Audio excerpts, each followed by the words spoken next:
Hello and welcome to episode 77 of the Breakaway Entrepreneur podcast. I am your host, Janet Fish, and today I want to spend a little bit of time talking about 3 mistakes that entrepreneurs make in their marketing.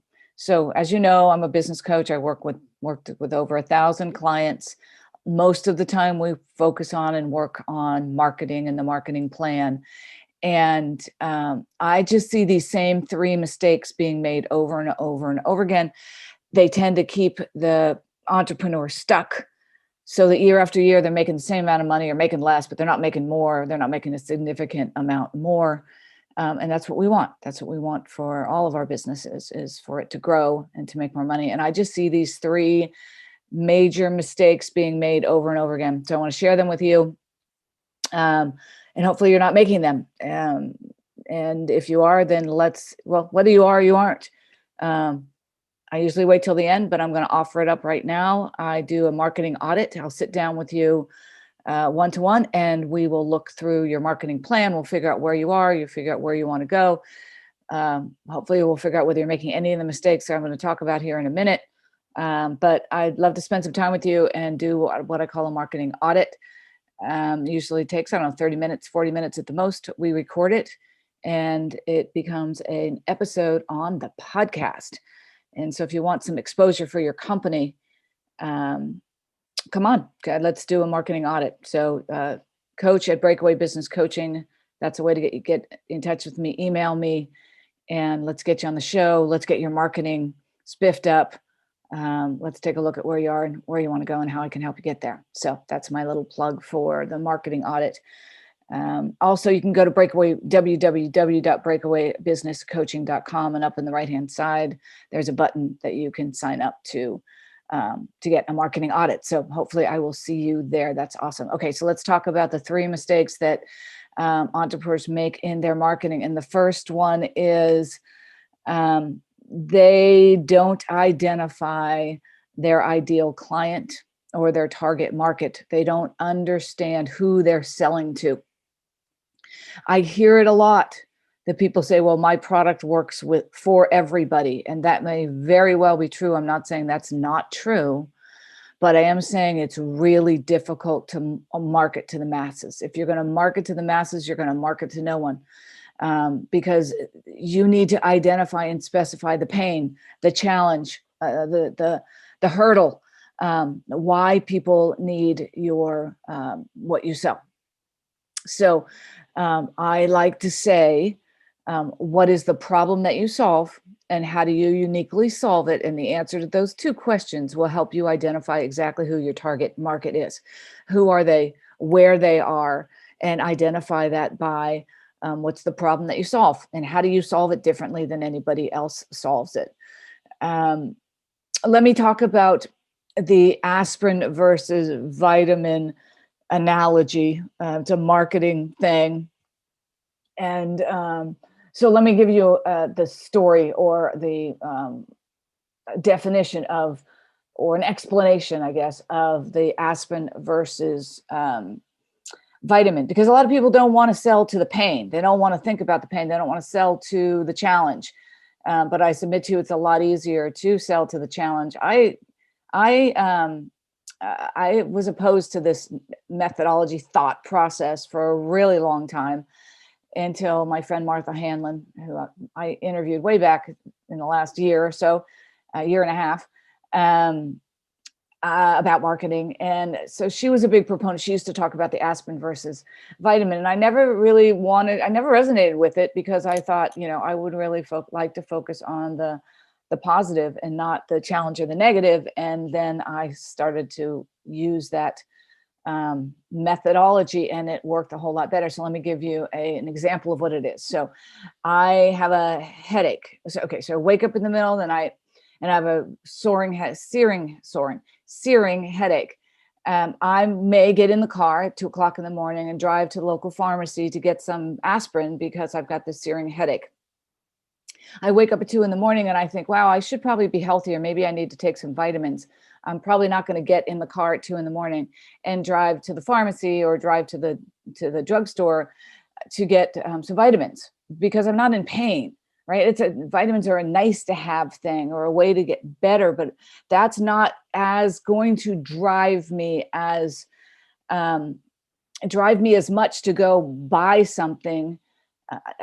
You can drive people get driven to buy something much more by a challenge or pain or to get a problem solved. So that's why I talk about what's the problem that I solve and how do I uniquely solve it as how you identify your target market. And once you figure that out, then the next step is to go figure out where they are online, where they are offline. What groups are they in Facebook, or where do they hang out in social media at all? Are they on Instagram or TikTok or LinkedIn? And so where are they? And then where are they offline? Are they at different industry type meetings or meetings that pertain to the problem that they have and how they might solve that problem? So identify who they are through those two questions, and then where are they, and then go there and find them. So mistake number one is not identifying exactly who your target market is specifically, so that you know how to solve that problem and you know how to get to them and you know the message that they want to hear when you get to them, because it's been identified by the pain in which they are in. So I'll give you another example of a lot of the clients that I'm working with now. They're kind of stuck. They're in the same position that they've been in. They're not making more money. Some are making less money, but they feel like they're stuck in, I don't know what else to do. I'm doing the things that I know how to do, right? So the problem is I'm not making any more money, or I'm not getting any more clients, or I'm not making any progress. I'm just doing what I was able to do last year or last month. And so that's the problem. And like, I can get them unstuck. Like, we can go and look at the marketing and we can say, why aren't you getting new clients? Why aren't you getting more prospects? Why aren't you building your email list? All of those things that end up meaning extra dollars in your market, in your bank account at the end of the day. So, so that's mistake number one. Mistake number two is not having a written down plan. So if anybody of you have ever worked with me, you know that I'm a stickler for having a written down plan. If you don't have a written down plan, then you don't have a plan, right? And maybe that's part of why you haven't moved, you haven't gotten unstuck, because you don't have a plan. You're just kind of flying by the seat of your pants, doing what you've always done. So I require all of my clients to have a plan. It doesn't have to be a super sophisticated one. It doesn't have to have 10 levels of spreadsheet, but it needs to be a plan that says, what are my marketing strategies? And then what am I going to do every day or every week to move those strategies forward? And then each of those strategies need to have like an intended outcome. What do I want to do? I want to get more names and email addresses. I want to get people to show up at my break room Zoom party, right? So I want people to show up on my Zoom or in my Clubhouse meeting room. I want people to buy a book. I want people to get on the phone with me. I want them to buy something. And so the intended outcome of each marketing strategy needs to be identified. So guess what? I also need to analyze and revise it. I also need to look at it every month at least and say what's working and what's not working. And if you don't have an intended outcome, it's really hard to identify what's working and what's not working, because you don't know how to measure the success, because you haven't identified what success looks like for that marketing strategy. So your marketing plan should be made up of each of your marketing strategies, and then the things, the to-dos, and the deliverables, or whatever you need to create to move those strategies along, and then a measure of success or expectation or intended outcome that you have of each of those strategies. And then you need to look at them on a frequent basis. Like the first Monday of the month, I get out my marketing strategies. I leave them in a folder right here, but I know what they are because I'm executing on them. And I say what's working, what's not working. What do I need to change? What do I need to start doing that I'm not doing? What do I need to stop doing that's not working? And then make those decisions on how you're going to proceed the next month with those marketing strategies, armed with a written down plan that you have looked at and analyzed and said, this is working and this is not working. This is what needs to be changed, and this is what I need to do more of. I will tell you, I always say I wish I had $100 for Every client that I've asked, do you have a written down marketing plan, or do you have a written down plan? And they say it's around here somewhere, right? If it's around here somewhere, it's around here nowhere, right? Because if you can't put your hands on it, then you probably haven't touched it in the last week. So you probably don't know what's on it. So you're probably not executing on any of it. So you don't really have a plan that you're executing on. And so mistake number 2, not having a written down plan, and if you do have a written down plan, not going back and analyzing and revising it on a frequent basis so that you're moving forward in your marketing strategies. I have a lot of clients who will say, I'm marketing and I'm marketing and I'm marketing, or I am doing marketing. And then we sit down and actually look at it, and they might be, but they're doing it in a way in which they can't figure out why it's not working, because they're not looking at what's working. They're not whittling it down to the individual steps of what you need to do for each of your marketing strategies to figure out, is it working or is it not working? I know I'm doing some social media, but you haven't put any parameters around it. So I'll give you an example of that. So I'm big on Instagram. I just started doing Instagram maybe 6 months ago. I was Facebooking before that, and now I've kind of moved and focused on Instagram. And while I don't know anybody who posts as much as they always say they should, I'm fairly frequently out there posting.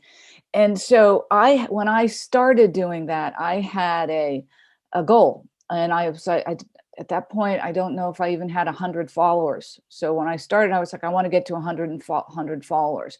And I don't just want followers, because I could just go out and follow a bunch of people and then they could follow me back, because most people will do that. But I'm not going to do that unless I identify those people as people who I want in my world, people who could become partners of mine or clients of mine. Right. So it's not just about the numbers of getting to, 100 followers or whatnot, but it's getting to 100 good quality followers. So I had that as a goal. And I think I looked the last time, I was like 115 followers. So okay, at least I was going somewhere and I had a goal with that. Now it's engagement. So the next goal is to get engagement through Instagram. So I want people to, like my stuff or comment. I want people to go to my link tree, which is where all my links are, and link in and listen to an episode of my podcast, or go and get one of my many free things. I have 3 or 4 free offers that I have. I want them to go there and get those offers, download them, and guess what? Now they're on my email list. So I have a reason for doing what I'm doing, and I have a goal around it, and I can tell whether it's working or not, whether it's doing what I want it to do or not. Because otherwise we're just spending time in social media and maybe wasting our time in social media, because we're not driving it to a goal that you have in order to move your business forward. So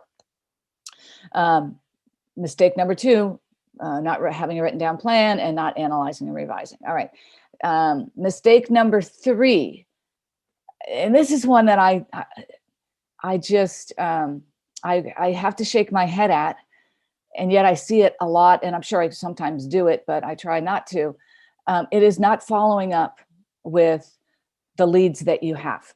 And I'll give you an example. So I'm in BNI, and I'm pretty sure that the person it doesn't matter, because even if the person sees this, no one knows who it is. But there was a person in my BNI meeting this morning, and was talking about they spilled a bottle of water on their desk, and it got all over, and they realized that their desk was covered with a bunch of papers and stuff.